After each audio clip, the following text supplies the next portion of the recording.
Welcome to the Liberating Beauty Podcast. I'm Rebecca, your host, and together we'll explore the spirit of beauty, how beauty invites new possibilities, enlivens us to inhabit our innate creativity, and connects us more deeply with ourselves and with each other. We'll have conversations and share reflections that invite you into a frequency of gentleness, truth, and mystery. I'm so glad you're here. If you find the Liberating Beauty Podcast meaningful, please consider supporting our work. To donate, follow the link in the show notes to the Together in Beauty website, home to this podcast, along with other offerings to accompany you on your journey of spiritual becoming. Please subscribe, rate, and share this podcast wherever you listen. And as always, thank you for your support and for being here with us.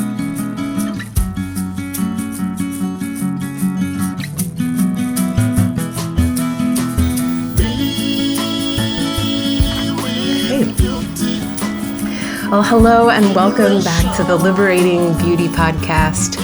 I'm so glad to have you here today for what is sure to be a deeply moving and a deeply beautiful conversation. When we hear the word cancer, many of us experience a rush of fear or uncertainty, or even something that to me has felt like a quiet dread. And that makes sense. I was looking at the latest statistics from the World Health Organization, and they put out their most recent numbers are from 2022, and they said that 20 million people around the world received a cancer diagnosis that year, and that about 1 in 5 of us will be diagnosed with cancer in our lifetimes. Of course, cancer doesn't just affect the person who is diagnosed, but all of the family and people who love them. And yet, what I'm really struck by in illness and in situations that take us to a certain internal threshold is that there's also an invitation, and almost like a new way of seeing and feeling that can be hard to access, almost like it's just out of reach until we arrive there. And so that is really where this conversation begins, and where my beautiful friend comes into play. I'm just delighted. If you could see my face, it's just a delight for me to introduce you to my dear friend, Dr. Sandrine Pell, who is a brilliant educator who strives for social justice, equity, and inclusive teaching. She was born in France, but she has lived all over the place and worked in China and India and Ireland, Morocco, and now in the United States. And I just had a real gift of meeting Sandrine when I moved into our neighborhood about 13 years ago. Through our boys becoming friends, I gained a sister. So I invited Sandrine to be here today for this episode of the podcast for many reasons, and one of them is that Sandrine recently received a breast cancer diagnosis, and though she has undergone a successful surgery, she is actively receiving radiation treatment, and so all that to say, she's in it. So I want to welcome you, Sandrine, to the podcast today. I'm just so grateful to have you here. Thank you, Rebecca. It's truly my honor to be here. I'm intimidated because I've always knew you were brilliant, but listening to you being so eloquent and being in your element here. Thank you for having me. I'm really touched that you asked me to come today. It's such a joy. I feel like we're crossing a threshold together to be able to do this. This is the first episode of the podcast that I'm with another person. So for me, I do feel an excitement, a nervousness, so that we're doing this together. I feel very grateful. I wanted you to be here because, like so many other things that I've watched you navigate through your life, it's this beautiful blend of grace and ferocity and rebelliousness of it's both. And I wanted, in a sense, the conversations that we're having feel like conversations I want other people to be able to hear and learn from. And so, I started by painting this picture of some of the statistics and all that, and that's true, but there's more. It's not just that. So what I wanted, if we can, just to start by first telling us a little bit more about yourself and your life and where you are in your cancer journey. Okay, so as you said, cancer is not a word that you want to hear and to have associated with your name. For me, really, I've always kind of expected to have cancer. It's so much in my family, and it wasn't a matter of if I get cancer, but when. So when I was diagnosed this summer, I kind of knew. I've been doing my mammograms regularly. I've taken it seriously. And this year I was late. And I think I was late because in me, I knew this was now. I knew the time of when was now. And so I was kind of reluctant to hear it. And I was right. It was the moment was now. And though I was just shocked and very hurt and angry and a mix of feelings, I soon felt also kind of at peace. I felt at peace because it was something I had expected and it was happening now, and I felt ready. I felt ready because of where I am in my life and with my partner, Dan, my husband, who is my rock.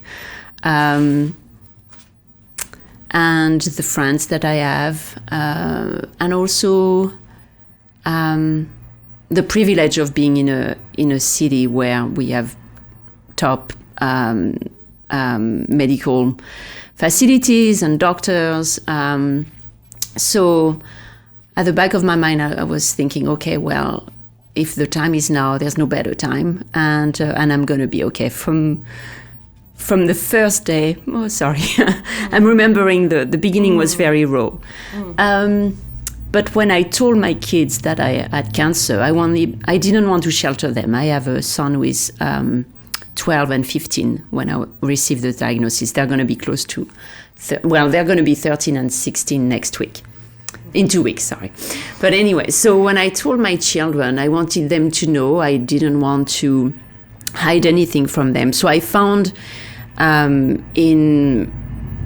it was a long time before I was given the absolutely 100% yes, you have cancer. It's and I think that anyone who's gone through that can relate. It's all about you find information piece by piece. And so first I was like at the mammogram, the doctor said, the radiologist came out and said, it's probably cancer. And so I went home thinking it's probably cancer.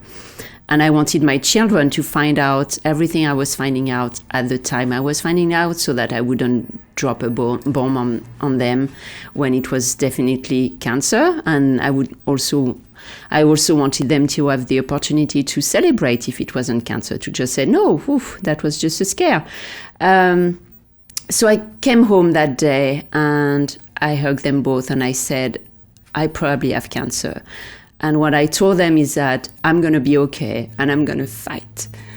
And I hadn't thought about saying anything. I didn't know what I would say to them, but it's just what I wanted them to know. I wanted them to know that their mom was going to be okay and I was going to fight no matter what. So there have been a range of emotions since, but I think that's been kind of staying with me, that there is no doubt in my mind that I'm going to be okay. It's not what's going to take me down. But I'm going to fight for kicking it out. Yeah.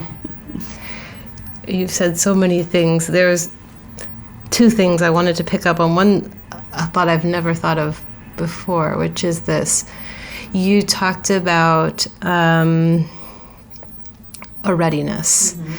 And it almost felt like, from what you've told me, and you just said about cancer being in your family, it was there, and the conditions in all the ways, with your partner, with the city that you're in, the resources, that almost as if you were in relationship with the cancer before it ever fully showed itself in a knowable way, that there was some almost agreement of this, of when it would come, when you could be with it in a way that wouldn't just totally take you down. Does that resonate with you? Yes. And there is also, so for the past 10 years, I've had 3 biopsies. Every mammogram I had came back non-conclusive. I have dense breast tissue, so that's cancer is hard to see. But I've been worried over the past 10 years, and I felt, I don't know if that makes sense, but when I got the diagnosis, I had been living in fear for 10 years, and that fear kind of disappeared a little bit because now I could face it. And I felt ready, and I felt in good hands. I felt reassured by doctors who know and understand what it is. And part of me felt I just have to show up and do what I'm told. And let others support myself. That was also from the beginning. I felt this beautiful wave of support from my friends, from my family abroad within France, who made it very clear they would be there for me. They wanted to be there for me in the most beautiful way. And so it's not just that I was ready, it's also that people really showed up and made me feel like I could lean on them. And I've always been someone who does a lot for others, but also by myself. And it was a moment where I could stop just relying just on myself and let others carry me. Yeah. Mm-hmm.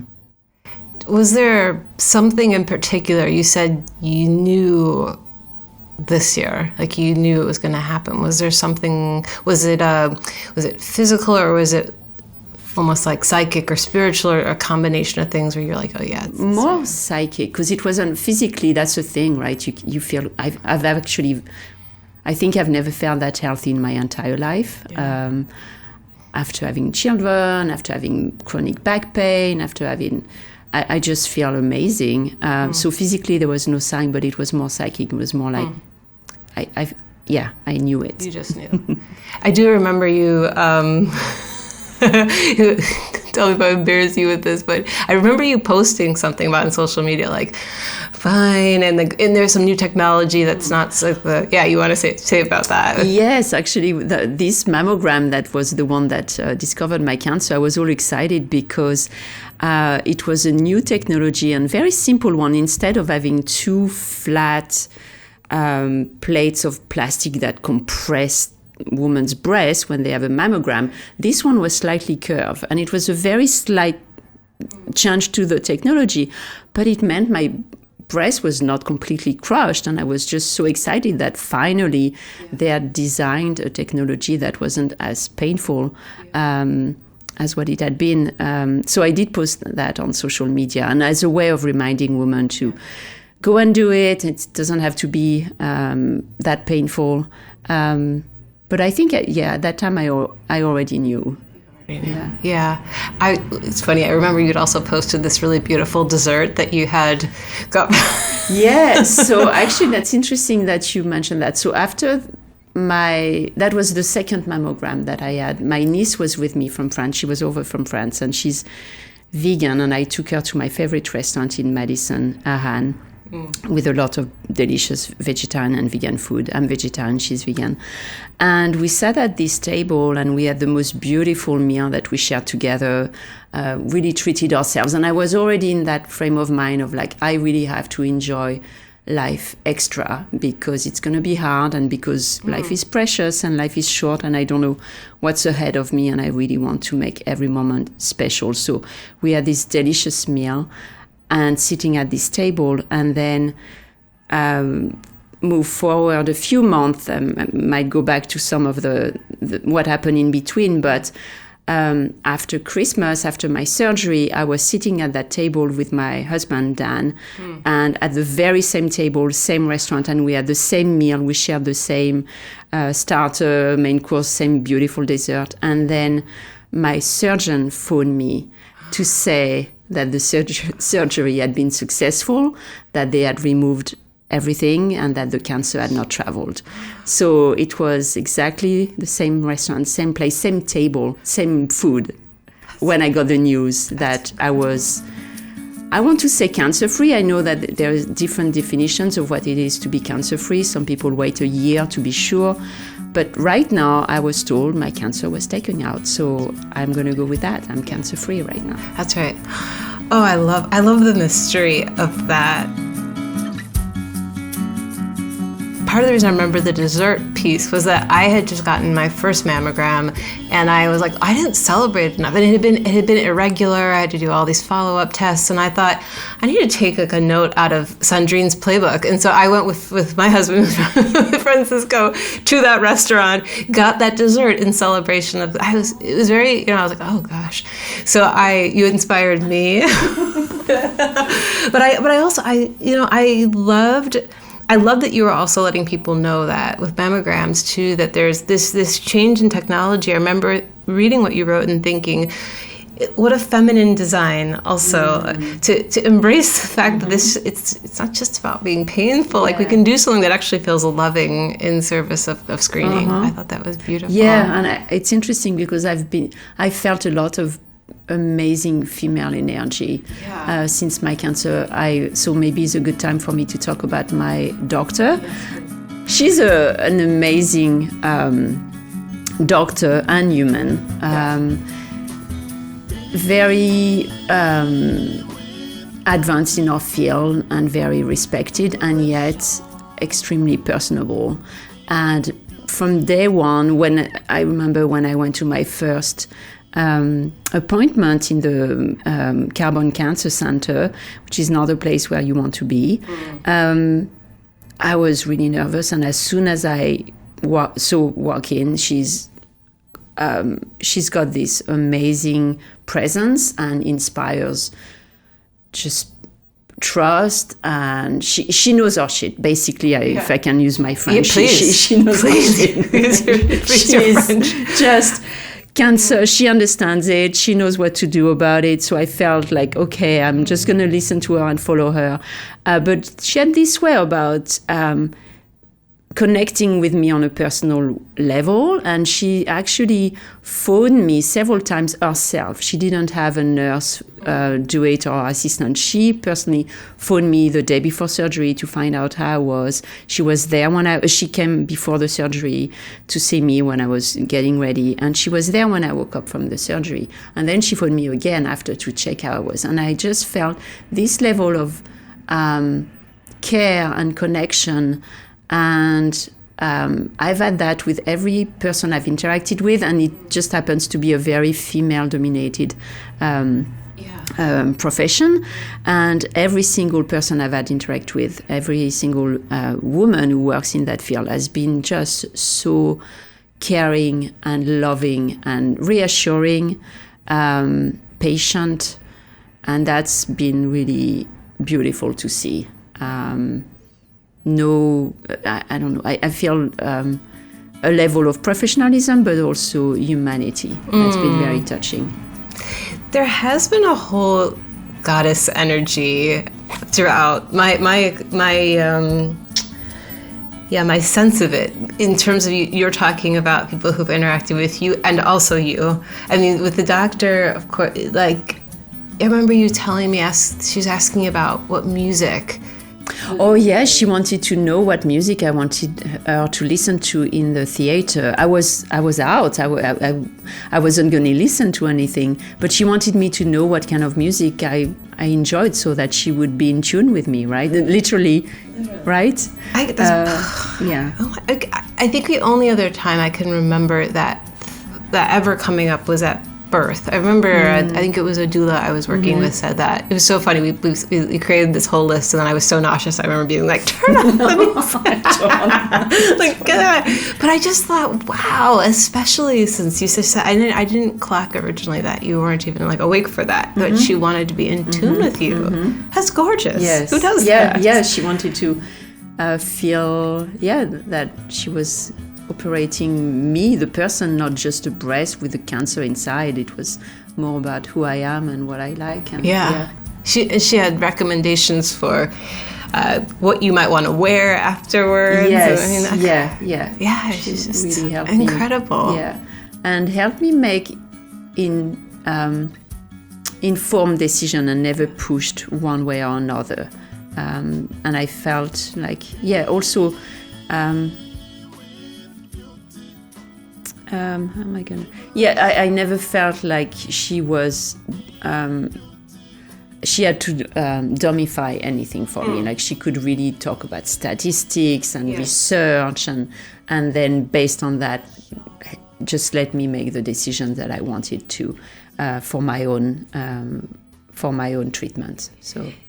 That feels resonant with this aspect of how I've experienced you walking through this, which is not wanting anything dumbed down. Of course, you wouldn't need that, and opening yourself to a softness. What I'm thinking of in particular, I think it was your brother who had made a comment like, "You've always been strong, and like you can just keep doing that."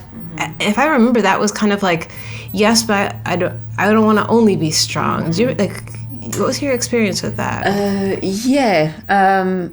Actually, in that case with my brother, it did touch me because I didn't realize that he had that awareness. I felt I have 3 brothers, and I'm very close to with 2 of them, and then this one, the middle one. It's not that we love each other, but we're not very close. And we had very different childhood, and mine was quite harsh, and he was my mom's favorite child, and so he had a very different experience. And when he said that, I took it as he said, "You've always been strong, even though it's unfair, and I wish you didn't have to." And that's how he put it. And I was so touched by that message because I felt really seen by him at that moment. Right. And there've been many moments like that since my diagnosis of having extremely honest conversation with people about things that we wouldn't talk about otherwise. Right? We are approaching where he's 51, I'm 50, and that never came up, and I never even knew that he felt that way about me. I thought he was oblivious about how harsh my life had been compared to his. So in that moment, it was very touching, but it also was an invitation for me to think like I don't have to keep being strong, because it's true, it has not been fair that I've had to be so strong. Right. So softness is something that I've embraced since my diagnosis, definitely. I love that. And I do remember you coming back from visiting France, that you'd gone after the diagnosis. This was before your surgery, and that it had a different quality of it seemed like of being seen and cared for by your family. I love that. I loved, in the same spirit of, it's like a walking this, a line of, or maybe it's inhabiting these 2 different centers of the strength and capacity, and also the goddess energy. So that's how you've talked with me about how that showed up also within your work over the last few months, and I'm curious, to whatever extent you feel comfortable, like to share what that has looked like for you in the work that you do. Last year, academic year, last semester, I was I started teaching in a prison. And again, strange turn of events, a strange timing. I got the news, confirmation, 100%. I heard back from the biopsy, and by then I was pretty sure that I had cancer. But anyway, the day that I really was given the yes, it is cancer, was the day that I started teaching in the prison. And parts of me were thinking on my way there, I was in the car park and I was thinking, what am I doing? Why am I putting myself through that? I was just told I have cancer. Why am I going to teach in a prison? This is going to be so depressing. I won't be able to just deal with that. I have to think about my health. And I nearly turned around, I nearly canceled. And I went in, and it was the most powerful experience of students who were extremely hungry for knowledge and grateful to receive it, and humble and ready to grow, even though the course I was teaching was culturally responsive teaching and learning. So it's a course that asks us to really look into our own biases and how we were culturally formatted. And so the conversation they were going to have in that course were extremely difficult, and I found them to be so honest and brave that it gave me strength. And I left the first course with them. I went back to the same car park, and I feel like I was floating. I was just so happy I felt privileged to have lived that experience, and it gave me strength, and it continued to be the case for the entire semester. I actually asked my doctor if it was okay to push back my surgery a little bit. I was going to have my surgery in November, and I asked if it was okay for me to finish my semester with them. And I asked her to please reassure me, to tell me several times, so that I wouldn't ask that question again at 2 a.m. if it was going to have if it was going to make any difference in the outcome. And she said no. It was more like a month, an extra month was not going to make any difference. So I waited for the semester to be over so that I could finish teaching this class, because it was so meaningful, the work I was doing with these students. I didn't know that you had waited. My mind is blown a little bit right now. And I also think it was all men in the class too, and there was something about that. Something that you were going through that was so personal, and that while I don't believe you were talking about necessarily the details of it, it somehow seemed to support the rise of your feminine power. Something I just noticed about you. How do I even describe it? Resonated with not even higher, but like a fullness of like, I know where I am. And I think, like I mentioned, I've been afraid for a long time, and now I don't have to be afraid because I'm facing it and not alone, right? I'm not. This is not just me facing it, but I don't have to be afraid of that. And cancer is really scary. So if I'm not scared of cancer right now, I feel I don't have reasons to be scared of anything. And not anything, but like less, definitely less. And that's something that I think I've wrestled with mental health and depression. And I think fear is really, it's a horrible feeling. And it's not something you control, right? I'm not saying that I didn't expect that to be one of the side effects of my diagnosis, but I don't have that fear anymore about little things that I would be afraid of otherwise. Oh, I love that. Like almost it's one of those, like an app in your mind that plays in the background, and you don't even know it's happening until you recognize its absence, and there's a lightness. Oh, I love that.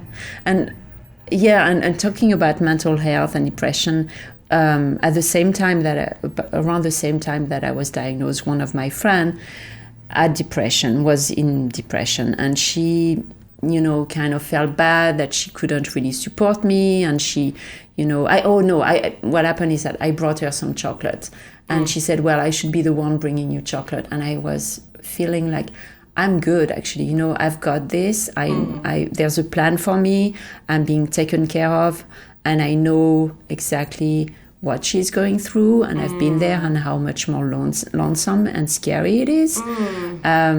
And I don't want to make some very easy comparison. Sure. But in some ways with cancer, there is such a,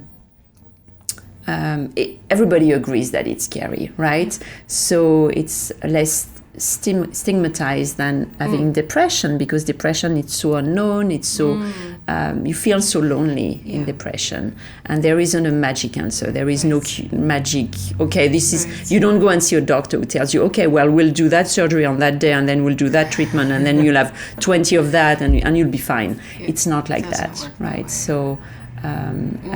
There's a lot more finger pointing, like, well, if you only did this, then that. Yeah. Whereas with cancer, nobody's going to tell you that it's your fault. Although, I'm not going to say nobody, because there are people who still manage to question, what did you do? I'm just human. That's what I did. But in your case in particular, vegetarian, walk every day, it's like you've done everything that is within someone's control, so it gives you that like ability it's not about anything. It's the same with mental health, of course, but we don't look often we don't look at it that way. If only you walked more. Come on. That's really interesting that in that case that you were in a place to be able to give maybe more than what your friend could in that moment. I love that. There's something, I don't know, that reflection just makes me think about sequencing of our lives and time. And there's a question I wanted to ask you, which is something like this. I wonder how this experience has changed how time lives in you, and how you relate to the future, or to waiting, or even what feels essential to you right now, or in any given day. How might that relationship have changed on account of what you've been going through? So the thing with cancer, I think anybody who's gone through that can relate. It's just the waiting game is it's the worst part of it, because you have to wait. Okay, so the first somebody tells you may have cancer, and then you go and do another test, and then you do a biopsy, and then you wait for the result, and then you have your surgery, and then you have to wait. So it's just this waiting game that's maddening. And so not to be sucked up in that, I think really, really enjoying the little things, and that's going to sound super cliche, but I've really like celebrating small things, enjoying beauty, and nothing is too small.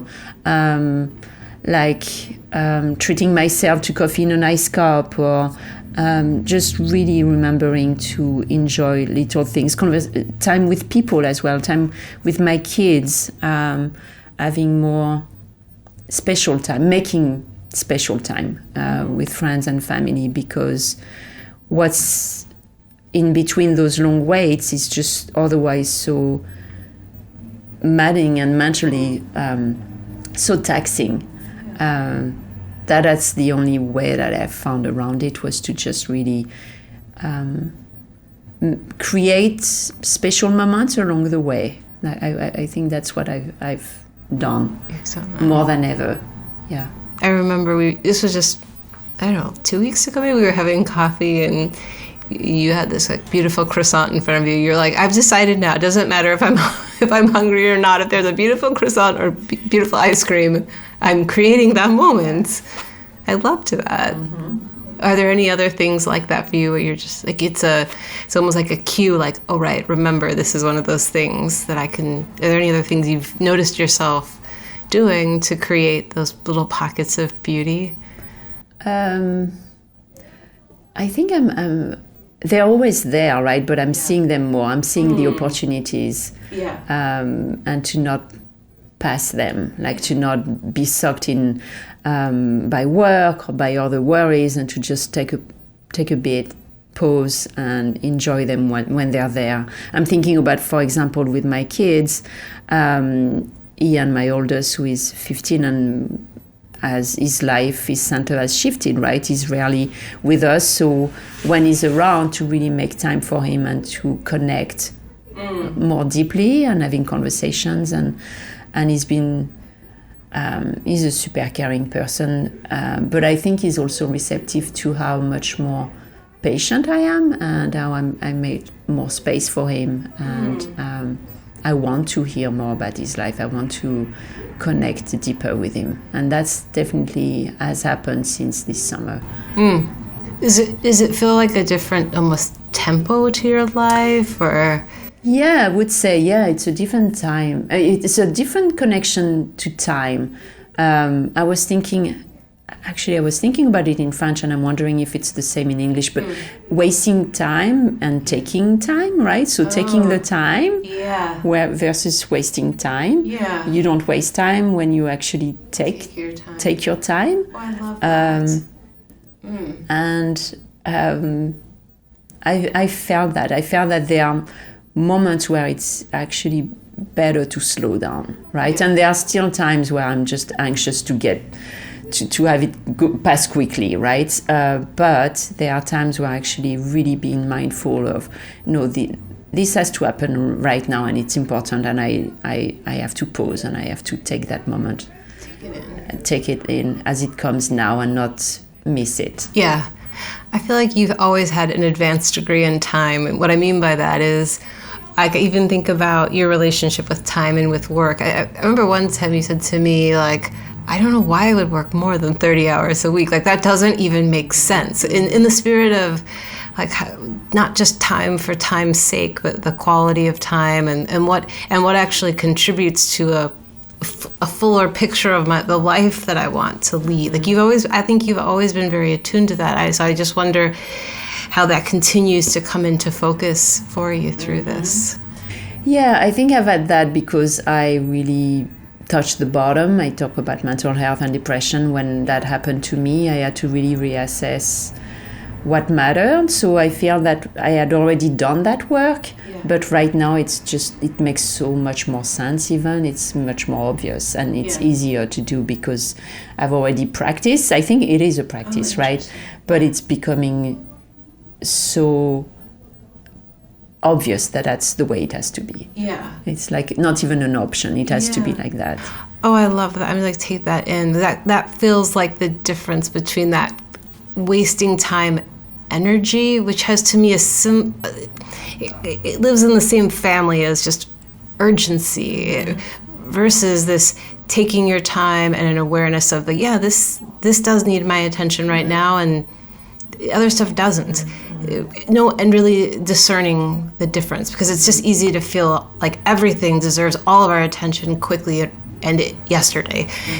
That's the default here, at least where we are. You know what I mean? So I love that that's been landing.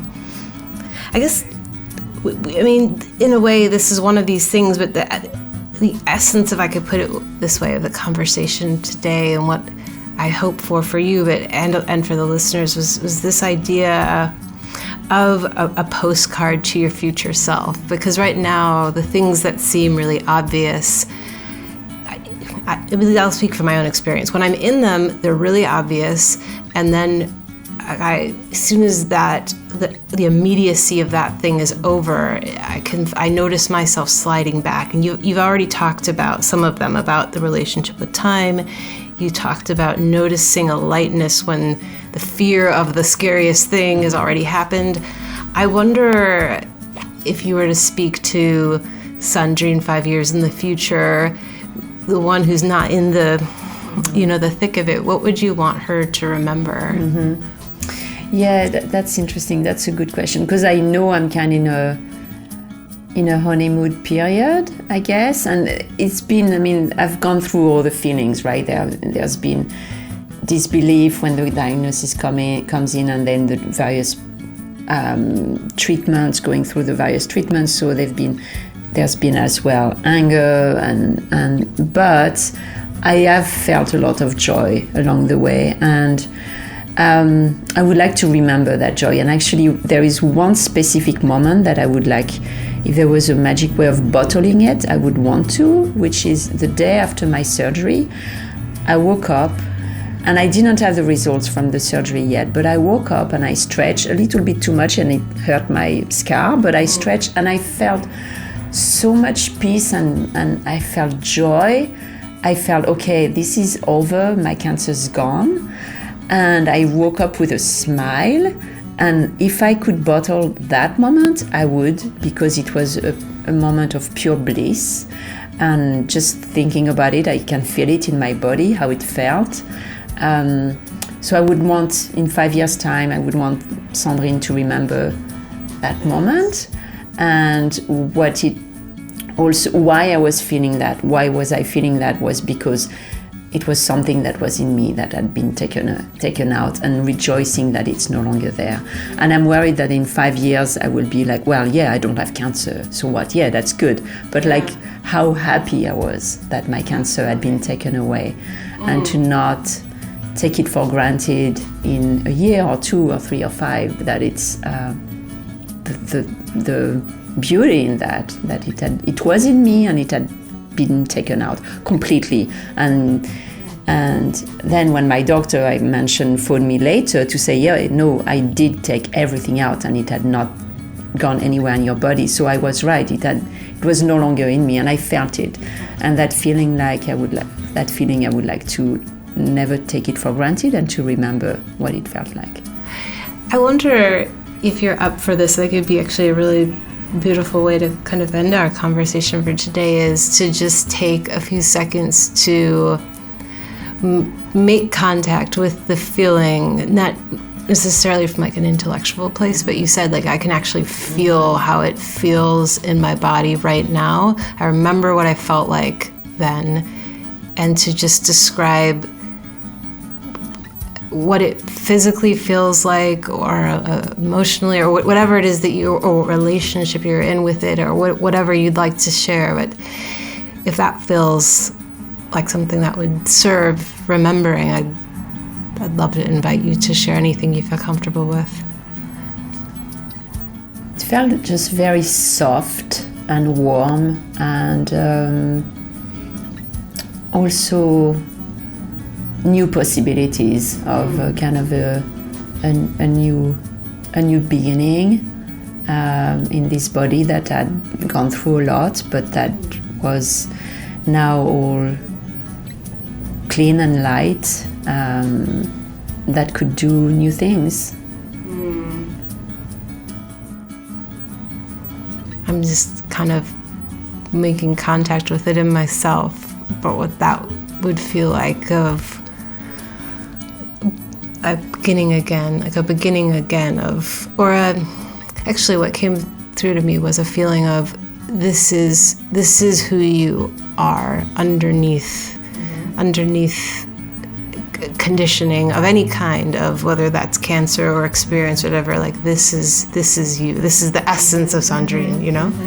Yeah, and that's interesting, the word essence, because I've been thinking about, I would want to bottle it, but maybe I don't need to. It's who I am, right? Yeah, this is you. Yeah, I love that. How do you live as the essence of who you already are? I mean, it's a perfect way to end, because if anything, what my hope for this podcast is a remembrance for all of us, that the thing that we often think is outside of us, that we strive for, is literally just waiting for us to come back to it, to give it our love and affection, and a space within us to speak all of the words that we've been longing for, that are just residing often really quietly for us to hear. So I love that the experience that you are gifting to yourself is this future memory of, this is what it feels like to be me, when all of the striving or anything about you is put onto you. This is who you are. I love that. Yeah, thank you for doing this. I feel like every time we talk about your experience, I feel closer to you, and I feel this is a gift to anybody who's able to take it in with us. So thank you. Well, thank you, Rebecca. It's beautiful. Thank you.